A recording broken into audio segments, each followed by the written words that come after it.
يا إعدادي عمارة اجمع كله، هنتكلم عن تاريخ العمارة. النهاردة هتكلم عن تاريخ العمارة للخمس سنين، تابعونا لآخر الحلقة.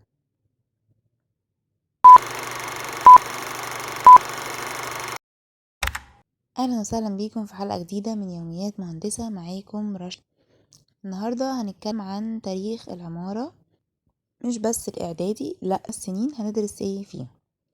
أول حاجة بالنسبة لإعدادي احنا هندرس تاريخ العمارة الفرعونية. طيب هدرس ايه في العمارة الفرعونية؟ طيب انا هدرس في العمارة الفرعونية ايه الاسس والتصميم اللي كانوا بيمشوا عليها في كل مبانيهم او اغلبها، وانواع كمان المباني اللي كانت عندهم.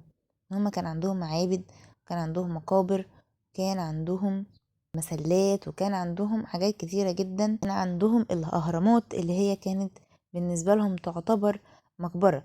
بس القدماء المصريين او الفراعنة اهتموا اكتر بالمقابر والمعابد اكتر من بيوتهم، لان هم كانوا بيؤمنوا بالحياة بعد او البعث بعد الموت. ان هم كانوا في المقابر بتاعتهم بيحطوا للمتوفي لبسه وحاجته واكل، كل الحاجات دي، لانهم كانوا بيؤمنوا ان هو هيحصل البعث.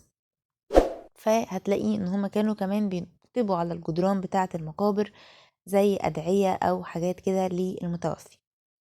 تمام. طيب هما كمان كانوا متقدمين جدا في العمارة. الكهنة كانوا بيستغل التقدم المعماري اللي كانوا فيه المهندسين في وقتها، ان هما بيجيبوا الناس، زي ان تمثال رمسيس التاني الشمس بتتعامد على وش التمثال في يوم عيد ميلاد رمسيس في معبد ابو سمبل.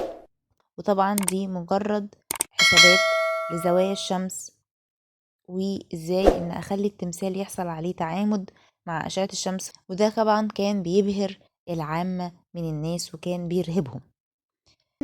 سنة تانية وتالتة العمارة الرومانية واليونانية، ودي برضو كانت من العمارة المهمة جدا على مستوى العالم. كانوا بيبنوا الكنايس، وكان برضو في نظام لبناء الكنايس، وكان في كذا عصر، وكل عصر ليه الأسس التصميمية بتاعته. اللي كان بيبني الكنيسة على شكل صليبي، واللي كان بيبنيها على شكل مستطيل، وكل مرحلة وتقدمها ووصلت لإيه في الآخر. وطبعا كل المراحل تأثرت ببعض، وكل العمارات اتأثرت ببعضها، من العمارة الأشورية للعمارة الفرعونية للعمارة الرومانية واليونانية. في سنة رابعة هنكون بندرس العمارة الإسلامية، لكن هي أضافت مفاهيم وحاجات جديدة ما كانتش موجودة قبل كده، زي مباني السبيل ومبنى المدرسة ومبنى آه، الجامع. والجامع ما كانش بيبقى مجرد جامع بس، لا ده كان بيبقى فيه كمان أحيانا جوامع بيبقى فيها مدرسة وسبيل كان بيها وكتاب، وإيه الفروق ما بين كل واحد يعني. والبيوت، بيوت زي بيت السحيمي وبيت زينب خاتون والبيوت الكتيرة اللي في العمارة الإسلامية. طبعا كل الحاجات دي كانت مهمة جدا، وازاي ان العمارة الإسلامية بيعملوا حلول داخلية، مش ان هما بيبصوا على الخارج. لا يعني كان بيبقى في حاجة اسمه الفناء دوت.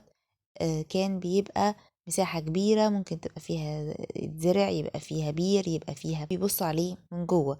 ده احتراما للخصوصية اللي كانت دايما بتسعى ليها العمارة الإسلامية. خلصت حلقة النهاردة، أتمنى أكون قدرت أفيدكم. ما تنسوش لو عندكم أي سؤال اكتبولي في التعليقات، أنا هرد عليكم. لو في حاجة مش فاهمينها ومحتاجين أعمل عنها حلقة برضو اكتبولي في التعليقات. لايك واشتراك ونفعل زر الجرس علشان يوصلكم كل جديد معانا، وأشوفكم الحلقة الجاية، وإلى اللقاء.